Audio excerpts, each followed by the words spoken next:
Chorva bo'yicha o'zi o'sha yoshlikdan qiziqqanman bu chorvaga. Chorva, aha.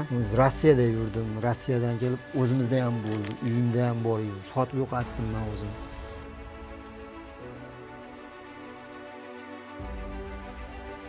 Bedan maydalangan. Drabilkadan chiqarilgan. Drabilkadan chiqarilib berilyapti. 3 mahal yemaydi bular. Hozir atalab berilmayapti, faqat shuni boqilyapti. Ha, quruq. Lekin natija mana shu. Mana shu natija. Hamma tashqariga olib chiqib tashlasin. Bola chaqasi bo'lsa, tap qilib qo'yib yuborsin. Men baribir aka aytib o'tganingizdek atala qilasizlar-ku. Tappini ancha foydasi bor, to'g'rimi? Atalarni tagiga tashlab qo'ysang, atalasini qaynatadi. Siz katta buqa oldingiz, lekin buni 1 tonnaga yetkiza olmayapsiz. Buni sababini siz juda ham ko'p o'ylanyapsiz. Nima bo'lyapti? Nimaga bu 1 tonnaga yetmayapti? Biz bugun shu haqida qisqacha sizlar uchun foydali video qilamiz. Assalomu alaykum. Assalomu alaykum. Xush kelibsiz. Charchamaysiz. Masangiz yaxshimi aka? O'zingizlar yaxshimisizlar? Charchamasdan. Sizga rahmat. Sekin. Aka, bizga mana shunday katta zot buqalarni qanday boqish kerak va 1 tonnaga yetkazish uchun nimalar, qanday harakatlar va mashaqqatlarini siz bilan gaplashib o'tamiz. Qo'limizdan kelgancha yordam qilib aytamiz. Xudo xolasa, sizda ham ancha baribir tajriba bor ekan. Hozir ko'rdik. Shukr. Aka, bir o'zingizdan tajribangizni aytdik hozir. Necha yillik tajriba sizda? Men Chorva bo'yicha. Chorva bo'yicha o'zi o'sha yoshlikdan qiziqqanman bu chorvaga. Chorva, aha. Rossiyada yurdim. Rossiyadan kelib o'zimizda ham bo'ldi, uyimda ham bor edi. Sotib yo'qotdim men o'zim. Nima deydi? Oxiri aylanib o'rilib baka keldim. Mashaga qo'ndingiz baribir. Mashaga kelib qo'ndim. Men to'g'ri o'zim ham hayvonlarga qiziqaman.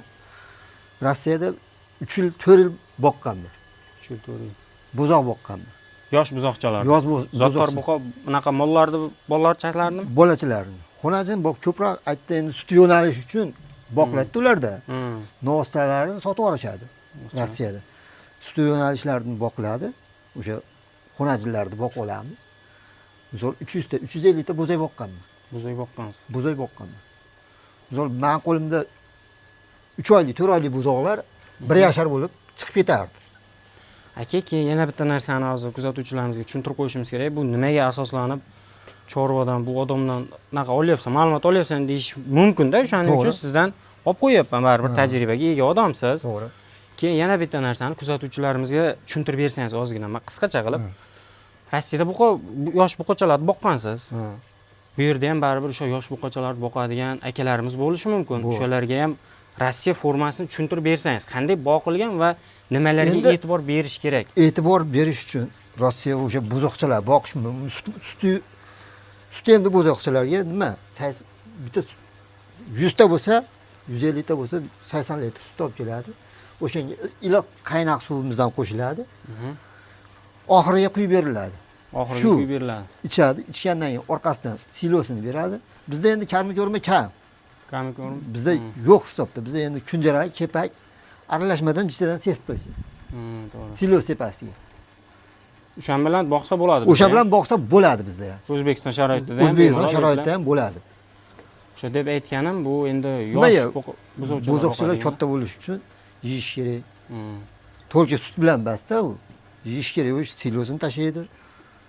Yem yalatib qo'ysa hech bola qilmaydi. Naborot foyda. Deb aytganim, endi o'sha O'zbekistonda ham baribir yosh buzoqchalar bilan ham shug'ullanadigan akalarimiz bor. Bularga ham qisqacha bir ma'lumot bo'lsin deb to'g'ri. Sizdan so'raganim. Yashang aka, ma'lumotingiz uchun. Aka, hozir bu yerda qanaqa zotli buqalar bilan boqyapsiz? Hammasi baribir zotli buqalar, to'g'rimi? Zotli, to'g'ri. Zotli buqalar. Angus. Mana bu Angus, hop. O, nari chekkadagi Greenford. Bu yoqdan ko'rganimiz, birinchi ko'rganlarimiz Greenford. Manlar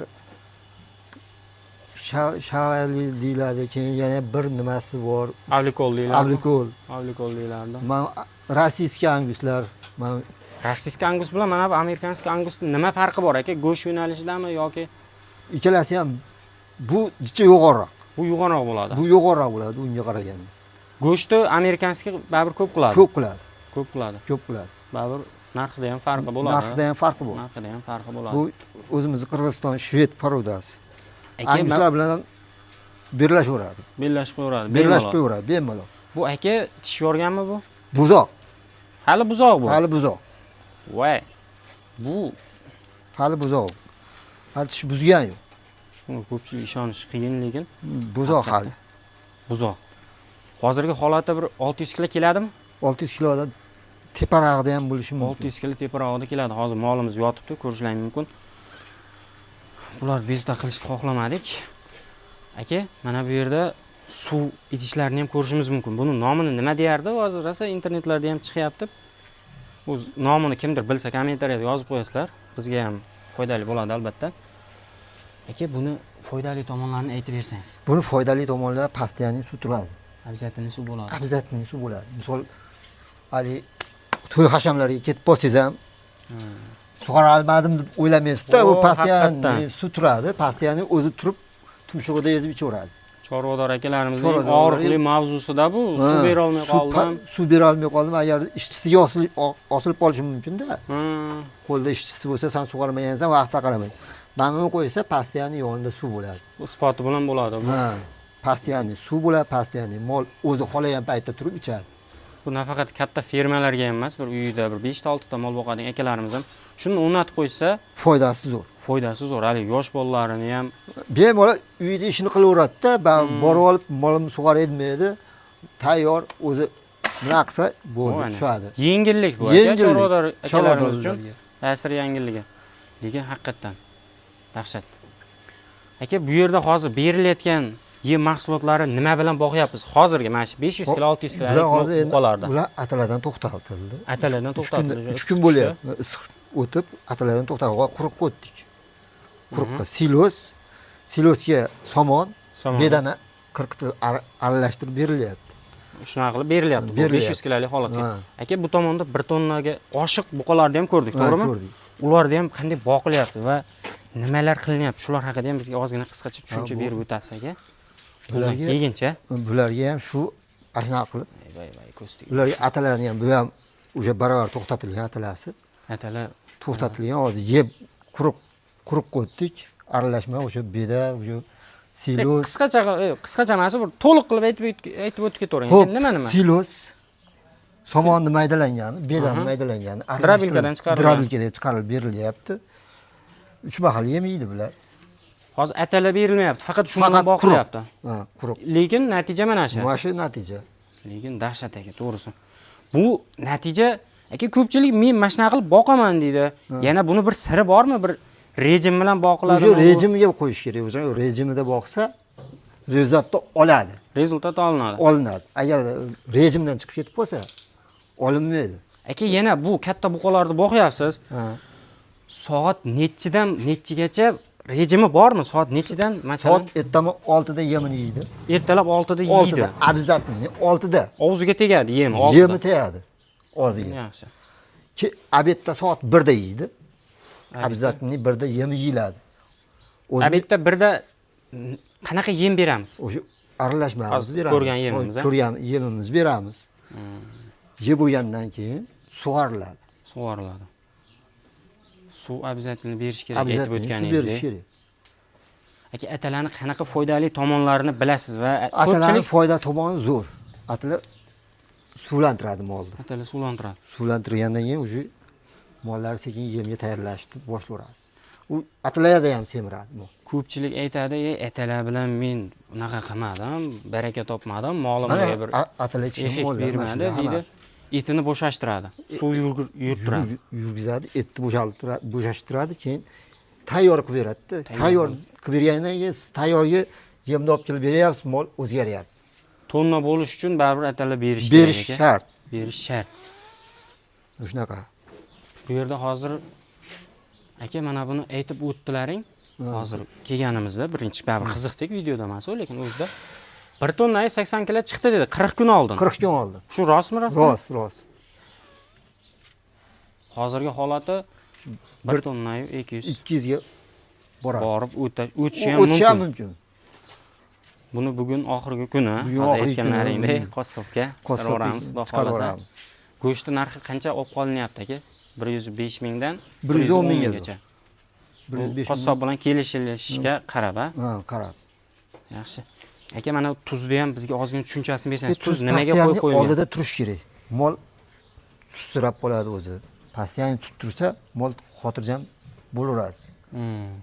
Yalab turish kerak-da tuzni. Tuz yalab turish kerak, Romaga aytgandek. Tuzni yalab turish kerak, postoyanniy. Chanqatadi ham kerak. Chanqatadi ham. Suv ichganda mol olaveradi. O'ziga olaveradi. Olaveradi o'ziga. O'ziga olaveradi. Mol o'ziga olaveradi. Yaxshi aka. Bu mollarni keyin yana bizga ozgina qisqacha tushuncha berasiz. Hozir kelganimizda cho'miltiryapti dedingiz. Buni ham qo'yib o'tib ketamiz. Buni ko'rishlaring mumkin. Cho'miltirishda ham bizga foydali tomonlarini ayting. Qaysi paytda, qaysi oylarda cho'miltirishda Misol hozir may rejimlarini. oyidan kun isishga boshlasak cho'miltirib olasiz. Iyul oyidan уже kech salqinda cho'miltirish kerak. Salqinda. Ozonda turib cho'miltirish kerak. Nimaga? Kun borgan sari isiyapti-da, qiziyapti. Oddiy misol o'zimizdan xilosda hozir issig'ida osh o'tmaydi. Ha, osh o'tmaydi. Bahram akam aytgandek. Cho'miltirib bularni ham tanasi ayraydi. Cho'miltirsangiz mol maza qiladi. Muzdakkina yotadi. Misol hozir yem yegandan keyin tanasidan chiqib ketmaydi-da u. Tanada qoladi. Tana ochiladi cho'miltirgan. Tana ochiladi. Tanada qoladi hali. Nafas oladi tana. Bergan yemiz. Agar cho'miltirmasdan yemni berganingizdan keyin bu mol ertaga kelib o'zgarmabdi deydi-da. To'g'ri. Bergan cho'ntagidan ketyapti daromad. Daromad cho'ntagdan ketyapti. Bu minusga ishlaydi. Minusga ketyapti. Bunga baribir mol Bundan boqqan nima? odam Kessa 1 soat vaqt ketishi mumkin. 100 ta moli bo'lsa, yo 200 ta moli bo'lsa 2 soat vaqt ketishi mumkin. Tepasidan bittadan suv quyib qo'ysiz. ish qalamasin, suv quyib qo'ysin aka. Bo'ldi. Hozirgi oyda aytganimizdek, abitdan keyin ham cho'miltirish mumkin. May oyida, to'g'rimi aka? Ha, mumkin. May oyida abitdan keyin, iyundan keyin уже boshlanadi. Boshlanadi. Ozonda turib cho'miltirish boshlanadi. Unda abitda berib suv cho'miltirish mumkin Cho'miltirish emas. bo'lmaydi. Nimaga? U iyun oyida bekorga aytilganmi yo'q? Iyun oyida abitda cho'miltirish ichiga urib oladi molni. Ichiga urib dami tushib qoladi ichiga. Dami tushib qoladi. O'shaning uchun ozonda cho'miltiriladi. Iyul oylarida. Aka, bu mana shu buqalar ham ko'rib turgan buqalarimiz, mana 1 tonna, mana 1 tonna 200 lik buqalarimiz ichkarida ko'rib o'tganimizdek bo'lgan, to'g'rimi? Ha. Lekin haqiqatdan bu eplasa bo'lar ekan aka. Bo'ladi. Eplasa O'sha bo'ladi. vaqtda rejimida bersin, suvni, yemini vaqtida rejimga qarab, o'sha rejimga qo'ydimi, o'sha rejimda bersin. Mehrini berish Mehrni berish kerak-da molga. Molga aza jichcha mehr bersangiz, keyin mol sizga daromad qo'shadi. daromad qo'shadi. Agar mehr bermasangiz, u qayta qo'shib beradi. Lekin aka, to'g'risi havas qildim, lekin bu buqalaringizga ko'z tegmasin, bizga ham nasib qilsin. Ilohi. Hammamizga nasib qilsin shunaqa buqalar boqish. Yana bitta qisqacha sizga savol aka. Bu yerda molni go'ngini ko'rmayapman. Bu har kuni tozalanadimi? Har kuni olib chiqib tashlayman. Mana har kuni olib chiqib mashaqqat tashlayman, tap qilinyapti. Tappi ham lekin hozirgi kunda Har qilish kuni kerak. ertaman shu mollar yemini berib turib, bir qator tayin tozalayman. Men cho'miltirib qo'yaman. Cho'miltirib qo'yasiz, chiroyli qilib. Cho'miltirib qo'yib, abetlab bitta yemini beraman, yana bir qator bitta tozalab chiqib ketaman. Aka, mol Kech payti yana bitta yemini bergach, yana bitta tozalayman, bo'ldi. Menga qancha bizga o'zimizga qancha pokiza tursa, shuncha yaxshi. yashang lekin aka, to'g'risi bor. Mehringizga qiziqdim, mollarga berayotgan mehringizgacha. O'shaning uchun molga Ko'p mandaqa katta zot boqadigan odamlar buqani ash tomonga to'plab tashlaydi. Pashsha bosib ketadi. Endi u tomonga to'plasangiz bo'ladi, to'g'ri. Joy bor ekan, to'g'ri, ha. To'plasangiz bo'ladi. Undan chiqayotgan issiqlar, Issiqlik, pashshalar, zaharli hid molga uradi. molga urganda Mol nimasi bo'ladi? Ishtahasi bo'g'iladi molni birinchidan. Ikkinchidan mol o'zini o'zi kasal qiladi. kasal qiladi. Undan kessa yarim soat vaqt ketar, o'sha bo'yinda oyoqqa olib chiqib tashasin, mana tashqariga olib chiqib tashasin. Bola chaqasi bo'lsa, tap qilib quyib yuborsin. Uni ham baribir aka aytib o'tganingizdek atala qilasizlar-ku. Tappini ancha foydasi bor, to'g'rimi? Atalani tagiga tashab qo'ysang, atalasini qaynatadi. Atalani qaynatadi. Misol- Cho'ntakka foyda. Cho'ntakka ham foyda. Qishda pechkasiga yoqsa ham yonadi bu. O'tin sotib olish uchun ham aka, hozir bitta labodagi o'tinni oladigan bo'lsak, 300 mingdan 500 minggacha bo'ladi-da, to'g'rimi? To'g'ri. Shuni bosib qo'ysa, o'sha narsa cho'ntak qoladi. Ya'ni uyini bir ro'zg'orini kamini to'ldiradi. to'ldiradi. Aka, sizga ham rahmat. Qilayotgan mehnatlaringizga to'g'risi qiziqdim. Rahmat. Bu ko'pchilik tili yo'q deb xohlaganini qiladi-da, molga qaramaydi ham, To'g'ri, cho'miltirmaydi ham u. Lekin sizning mehnatingizga qiziqdim aka. Mehnatingizga baraka bersin. Nimaga biron qo'lda ishlayapmiz, halol mehnat qilib bola chaqa Oqlash kerak. Oqlash kerak o'shani. Ertaga balkim 1 yil ishlayman, balkim 2 yil. Allohdan hammasi. Alloh necha yil ishlaysan desa, o'shuncha ishlayman xolos. Agar birov ishlayolmaydi. Peshanangizga yozgan. Peshanamizga yozgani. To'g'ri aka. Ertaga bir-birimizni ko'rganimizda, teskari qarab ketish foydasi yo'q-da. Uni to'g'ri aka. Hamma gap muomala oqibatda yaxshi mehrni berish kerak mollarga. Chin dildan ishlash kerak. Chin dildan ishlash kerak. Chin dildan ishlash kerak. halol pok ishlashing. Hop, chorvador akalarimiz yana bir kamchiliklarimiz qolib ketgan bo'lsa, kommentariyada bemalol yozib qo'yishlaring mumkin. Xudo xolasa, keyingi videolarda o'sha kamchiligimizni to'ldirib o'tib ketamiz. Aka, sizga ham rahmat. Sizlarga ham sog' rahmat. bo'ling. Xudo xolasa yaxshi kunlarda Yaxshi ko'rishaylik. kunlarda ko'rishaylik.